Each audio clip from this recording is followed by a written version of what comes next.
आदाब, नमस्ते, सत श्री अकाल। मैं साहिल खान जुर्म की दुनिया में फिर एक नई कहानी के साथ आपका स्वागत करता हूं। ये कहानी है एक ऐसी किडनैपिंग की जिसने 7 सितंबर 2023 को पूरे बांग्लादेश को रुला दिया था।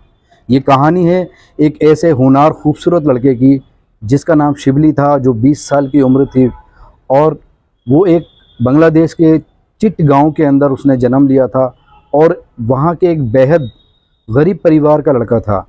वो पढ़ाई लिखाई में काफ़ी तेज़ था, हुनरदार था और समझदार भी था, लेकिन अपने घर में गरीबी का ये माहौल, ये आलम देखकर उसे लगता था मैं अपनी पढ़ाई पूरी करूँगा तो घर वाले फ़ीस कहाँ से भरेंगे। इसी वजह से वो पार्ट टाइम जॉब ढूंढने लगता है और उसको एक दिन एक जॉब मिल जाती है पार्ट टाइम की। उसके घर से कुछ ही दूर में जाकर एक पोल्ट्री फार्म था।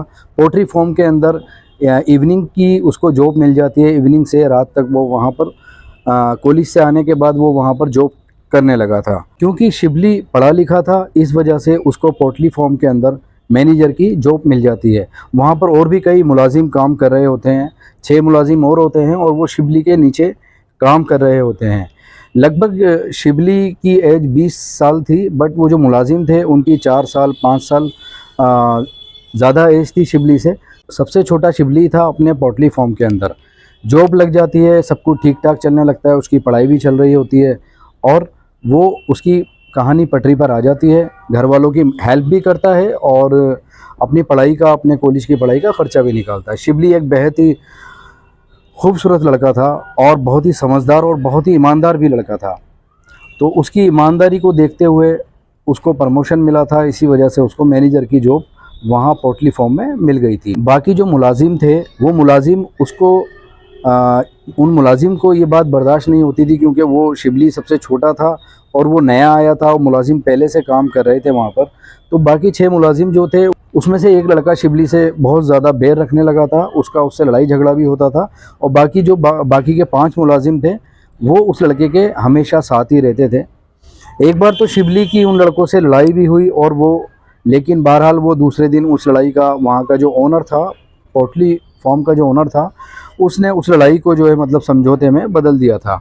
एक दिन की बात है, यही कोई 28 अगस्त 2023 की। 28 अगस्त 2023 पे जैसे वो रोज़ काम पर जाता था, उस दिन भी वो काम पर गया और उसने जो है मतलब पूरे दिन ड्यूटी करी। ड्यूटी करने के बाद वो छुट्टी का जब टाइम हो रहा था, वो छुट्टी के टाइम पर सभी मुलाजिम उसके साथ छुट्टी करते हैं। अब लेकिन ये 28 अगस्त 2023 को उस दिन वो घर नहीं पहुंचता है और घर वाले बहुत ज़्यादा परेशान हो जाते हैं और घर वाले उसकी छानबीन करना शुरू कर देते हैं। वो सोचते हैं हो सकता है जाम में फंसा है या कहाँ फंसा है, वो आया नहीं अभी तक। लेट हो जाता है, रात को 1 बज जाता है, 2 बज जाता है, सुबह हो जाती है। तो सुबह 7 या 8 बजे के करीब शिबली के फ़ोन से एक कॉल घर वालों को जाता है और उस फ़ोन पर शिबली कहता है कि उसकी माँ फ़ोन उठाती है शिबली की और शिबली कहता है अपनी माँ से, माँ मुझे यहाँ इन लोगों ने किडनैप कर रखा है, मैं एक कार में किडनैप हूँ। कोई 10 से 11 घंटे मुझे हो चुके हैं किडनैपिंग के लिए और ये लोग मुझे धमकी दे रहे हैं, मुझे मारने की धमकी दे रहे हैं। ये कहकर फ़ोन वहाँ से कट हो जाता है। वो लोग बहुत ज़्यादा परेशान हो जाते हैं। तभी थोड़ी देर बाद फिर उस नंबर से, शिबली के नंबर से थोड़ी देर बाद फिर कॉल जाता है उनके पेरेंट्स के पास। उसके बाद वो फ़ोन उसके पापा उठाते हैं, शिबली के पापा। तो वहाँ से फिर आवाज़ जो है वो शिबली की नहीं, वो किसी और की आवाज़ जाती है। वो कहते हैं तुम्हारे लड़के को हमने किडनैप कर लिया है, अगर अपने लड़के को बचाना चाहते हो तो 15 लाख टका लेकर यहाँ आ जाओ। जिस पते को हम बता रहे हैं उस पते पर अपना बंदा भेजो या आप आ जाओ।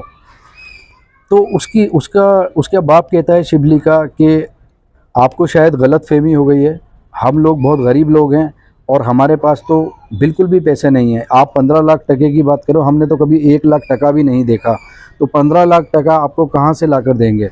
बहरहाल उनके अंदर ये बहुत ज़्यादा बहस होने लगी और उसके बाद ये कहानी 2 लाख टके पर आ जाती है। तो 2 लाख टका भी शिबली के घर वालों के लिए बहुत बड़ी रकम थी, क्योंकि वो तो बहुत वैसे ही खस्ता हालात थे उनके, तो वो 2 लाख टका कहाँ से लेकर आते। लेकिन उनकी मजबूरी थी, उनको अपने बच्चे की जान बचानी थी, तो वो कहीं ना कहीं से उसका इंतज़ाम करते ही। तो उन्होंने कहा, जो किडनैपर थे उन्होंने कहा, अगर तुमने ये खबर पुलिस को दी तो हम तुम्हारे लड़के को मार देंगे और ध्यान रखना कोई भी चालाकी करने की ज़रूरत नहीं है। वो मायूस होकर फ़ोन रखते हैं और उनके पास तो पैसे नहीं होते, लेकिन 2 लाख का इंतज़ाम कैसे करें। वो उन 2 लाख का इंतज़ाम करने के लिए, ये मैं बात बता रहा हूँ आपको 3 तारीख की, और वो उस 2 लाख का इंतज़ाम करने के लिए उसको 5 तारीख तक का टाइम देते हैं। कहते हैं अगर 5 तारीख तक तुम ये 2 लाख रुपए नहीं लाते तो हम तुम्हारे लड़के को मार देंगे जान से। लेकिन वो फ़ोन रखने के बाद अपने रिश्तेदारों के पास जाते हैं, पड़ोसियों के पास जाते हैं और उनसे गुहार करते हैं कि ऐसे ऐसे, उन्हें पूरी कहानी बताते हैं कि मतलब हमें 2 लाख रुपए की बहुत ज़रूरत है। और शिवली, उन्होंने ये नहीं बताया रिश्तेदारों को और ना ही पड़ोसियों को कि शिवली को किडनैप कर लिया है। उन्होंने ये बताया कि शिवली को ज़रूरत है पैसों की, उसे बाहर जाना है किसी काम से। अगर वो उनको बताते तो उनको डर था कि कहीं वो पुलिस वालों को ना बता दें। बहरहाल वो शिवली बहुत ईमानदार और बहुत होनहार लड़का था, बहुत समझदार था। उन्हें पता था, पड़ोसियों को भी, रिश्तेदारों को भी, कि वो एक कंपनी के अंदर मैनेजर है, इसलिए वो कहीं ना कहीं से उनको पैसों का इंतज़ाम कर कर दे देते हैं और उनके वो 2 लाख टका इकट्ठे होने में टाइम नहीं लगता, 1 से 2 दिन लगते हैं। दूसरे दिन की बात है ये, अब 4 तारीख की। 4 तारीख को वो वहाँ कॉल करते हैं शिवली के फ़ोन पर, एक मैसेज डालते हैं क्योंकि फ़ोन बंद कर रखा होता है। व्हाट्सअप मैसेज करते हैं शिवली के फ़ोन पर और कहते हैं पैसों का इंतज़ाम हो गया है, बताओ कहाँ पर लेकर आना है और हमारे बेटे को लेकर आ जाओ। वो कहते हैं नहीं, बेटे को लेकर नहीं आएंगे, हम जो पता बता रहे हैं आपको वहाँ पर पैसे लेके पहुँच जाओ, हमारा लड़का वहाँ जब पैसे रिसीव कर लेगा हम आपके लड़के को छोड़ देंगे। बहरहाल वो बाप जो है, शिवली का जो पिताजी था, वो इस बात को एग्री करता है और वो चला जाता है, जहाँ वो एड्रेस बताते हैं वो चला जाता है वहाँ पर। तो वहाँ जाने के बाद वो उसको पैसे देता है। पैसे देने के बाद वो कहता है तुम्हारा लड़का कल घर पहुँच जाएगा, यानी कल या आज या कल घर पहुँच जाएगा। शिवली का बाप उस वहाँ पैसे लेके जाता है और उस लड़के को पैसे देता है। तो वो कहता है मेरा लड़का कहाँ है, मुझे मेरे लड़के से मिलाओ। वो कहता है नहीं, लड़का तुम्हारा घर पहुँच जाएगा, उसका वेट करो, शाम तक वो घर पहुँच जाएगा। वो उन पर विश्वास करके घर चला जाता है। शिवली का बाप घर पहुँचता है, माँ पूछती है बेटा कहाँ है, शिवली आया नहीं। वो कहता है नहीं, उन लोगों ने मुझसे वादा किया है, क्योंकि हमने उनकी रिक्वायरमेंट को पूरा कर दिया है और उन लोगों ने मुझसे वादा किया है कि वो शिवली को भेज देंगे, तो वो आज शाम तक घर आ जाएगा। शाम हो जाती है, रात हो जाती है, शिवली घर नहीं आता है और बहुत ज़्यादा परेशान हो जाते हैं। दूसरा दिन हो जाता है, 5 तारीख हो जाती है, तीसरा दिन हो जाता है, 6 तारीख हो जाती है, चौथा दिन हो जाता है, 7 तारीख हो जाती है। 7 तारीख तक भी शिवली घर नहीं आता। फिर वो बहुत ज़्यादा परेशान हो जाते हैं दोनों।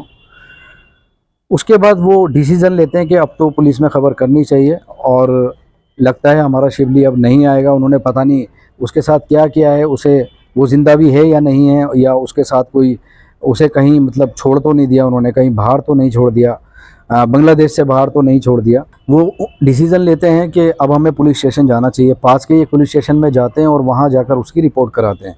पुलिस बहुत नाराज़ होती है और वो कहती है कि तुमने ये बात अब तक हमसे छुपा कर क्यों रखी है। 28 तारीख की बात है और आज आप 7 तारीख को हमारे पास कंप्लेंट लिखवाने के लिए आए हैं। उनका नाराज़ होना जायज़ था और उनका नहीं बताना भी जायज़ था, क्योंकि उनको डर था कि उन्होंने मना किया था अगर पुलिस को ख़बर की और पुलिस कोई ना कोई कार्रवाई ज़रूर करती, पुलिस को ख़बर की तो वो शिवली को मार सकते हैं। लेकिन पुलिस का काम था, उनकी ड्यूटी थी, उनको करनी पड़ती, चाहे कंप्लेंट लेट आए या पहले आए, उनको अपनी ड्यूटी करनी पड़ेगी। पुलिस छानबीन करती है, छानबीन करने पर उसके माँ बाप से पूछती है कहीं तुम्हारी आपसी कहीं दुश्मनी तो नहीं है, कोई तुम्हारा कोई दुश्मन तो नहीं है पहले कभी रिश्तेदारी में, या कहीं तुम्हारा प्रॉपर्टी को लेके कोई विवाद तो नहीं चल रहा।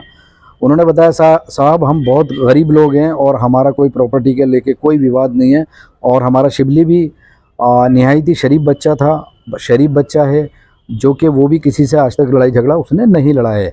उसकी माँ कहती है हाँ मुझे एक बात याद है कि शिवली ने मुझे एक बार बताया था कि शिवली का उसकी पोल्ट्री फार्म में एक मुलाजिम के साथ एक झगड़ा हुआ था, लेकिन वो एक छोटा मोटा झगड़ा था और वो वहीं सुलझ गया था।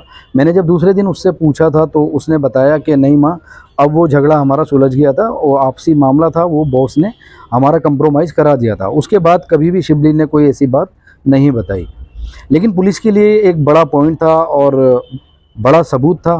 पुलिस पोल्ट्री फार्म जाती है, पोल्ट्री फार्म जाकर के ओनर से जाकर मिलती है। उसका ओनर बताता है कि हाँ जून के अंदर एक छोटा सा झगड़ा हुआ था, लेकिन वो मैंने आपस में इनका कंप्रोमाइज़ करा दिया था। लेकिन उसके बाद कभी कोई बात हुई नहीं और ना ही मेरी नॉलेज में ऐसी कोई बात है। मुझे तो ये भी नहीं पता कि शिवली यहाँ से जाने के बाद घर पहुँचा है या कहीं और पहुँचा है। पुलिस वाले उसके बाद उन लड़कों को बुलाते हैं जो 6 मुलाजिम थे, उनसे पूछताछ करते हैं, वो भी कहते हैं सर हमारा झगड़ा हुआ था लेकिन हमारा वहीं कंप्रोमाइज़ हो गया था, उसके बाद हमारी कोई भी किसी से भी बात नहीं हुई।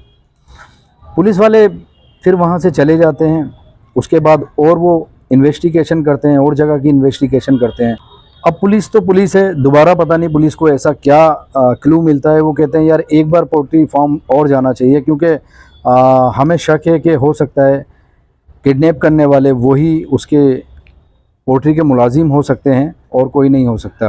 वो दोबारा उसके पास जाते हैं, पोल्ट्री फार्म जाते हैं, वहाँ लड़कों से पूछताछ करते हैं, नहीं बताते लड़कों को, शक की बुनियाद पे अरेस्ट करके ले जाते हैं और पुलिस चौकी ले जाने के बाद सख्ती के साथ उनसे जब पेश आते हैं, क्योंकि पुलिस वालों को अक्सर पता चल ही जाता है कि मतलब कौन कितना सच बोल रहा है, कितना झूठ बोल रहा है, कौन कहाँ पर किस पॉइंट पे कौन कितना झूठ बोल रहा है, ये पुलिस वालों को इसकी काफ़ी नॉलेज होती है।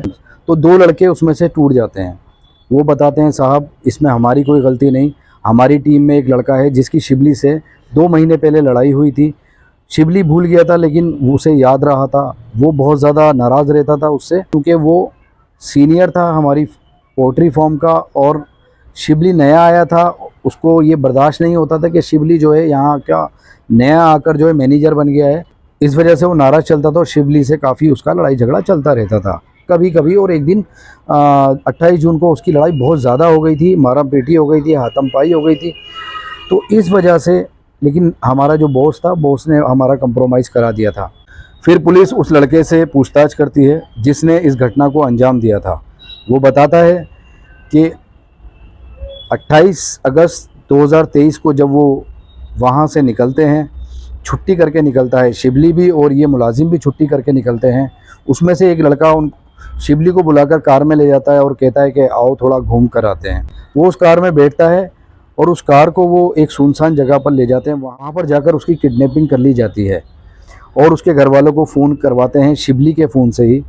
उसके बाद फिर दूसरे तीसरे दिन जैसे भी दिन बीतते हैं, उनके पास जिस दिन 4 तारीख की बात है, 4 तारीख को जब उनके पास कॉल आता है पेमेंट के लिए, उसके पापा शिबली के जब कॉल करते हैं पेमेंट का इंतज़ाम हो चुका है, तो वो बताता है कि शिबली ने उस टाइम 2 लड़कों का चेहरा देख लिया था, क्योंकि हम सब ने मास्क लगा रखे थे ताकि हमें शिबली पहचान ना सके। उनके मास्क हट गए थे 2 के, तो शिबली ने उनको पहचान लिया था। अब पेमेंट आने वाली थी और इसको भेजना नहीं था, तो हमने एक सुनसान जगह पर गाड़ी रोककर उसका गला दबा दिया, गला दबाकर उसकी हत्या कर दी। हत्या करने के बाद एक बहुत बड़ा खुलासा होता है, दिल दहला देने वाला खुलासा, जो सिर्फ एक जानवर ही किसी के साथ कर सकता है। वो लड़का उसके कुछ टुकड़े काटता है, कुछ टुकड़े काट के ले जाता है और बाकी के टुकड़े खाई में फेंक देता है। चिट गांव में कहीं पहाड़ पे आगे जाके खाई होती है, खाई में फेंक देता है। वो टुकड़े ले जाकर घर जाकर उसको कुकर में पकाता है, कुकर में पकाकर उस टुकड़ों को खा जाता है। तो पुलिस वाले बड़े हैरान रह जाते हैं ये बात सुनकर, और ये बात जब बांग्लादेश के पेपर में दूसरे दिन निकलती है तो ये पूरे बांग्लादेश को पता चल जाता है कि इस लड़के ने ये क्या संगीन गुनाह किया है जो कि सिर्फ एक जानवर कर सकता है। उस दिन 7 सितंबर 2023 को पुलिस ने शिनाख्त चालू की थी और पुलिस की हिरासत में जिस दिन खुलासा होता है 11 सितंबर 2023 को उसका खुलासा होता है। 11 सितंबर 2023 की बात है। बांग्लादेश की जो आवाम है वो इतनी ज़्यादा भड़क जाती है कि वो पुलिस की हिरासत में होते हैं 6 के 6, लेकिन वो उस लड़के को मारने के लिए उस दिन काफ़ी पुलिस की गाड़ियां जलाई जाती हैं। पुलिस की हिरासत में से उस लड़के को आवाम वहाँ की खींच लेती है, उसे मार मार के जान से मार देती है और वो 5 लड़कों को पुलिस किसी तरह से उनसे बचाकर अंदर बंद कर देती है।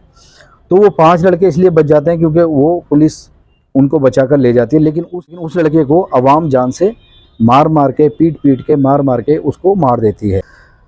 तो अभी वो 5 लड़के जो हैं वो पुलिस की हिरासत में हैं और उसे तो आवाम ने ही मार दिया था जिसने इस संगीन गुनाह को अंजाम दिया था। और लड़के के और शिबली के जो घर वाले हैं वो बहुत ज़्यादा टूटे हुए हैं।